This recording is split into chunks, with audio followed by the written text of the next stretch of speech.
Hello guys, দেখতে পাচ্ছ যে লিফটার কাজ হচ্ছিল তার আর্থিং হচ্ছে।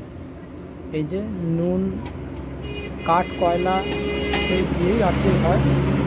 এই যে ওর উপরে নুন দেওয়া হচ্ছে, কাঠ কয়লা দেওয়া হচ্ছে, যাতে নুনটা যাতে দেওয়া হয় যাতে জলটা ধরে রাখার জন্য, আর কাঠ কয়লাটা যাতে দেওয়া হয় যাতে নুনটা জলটা ধরে রাখে।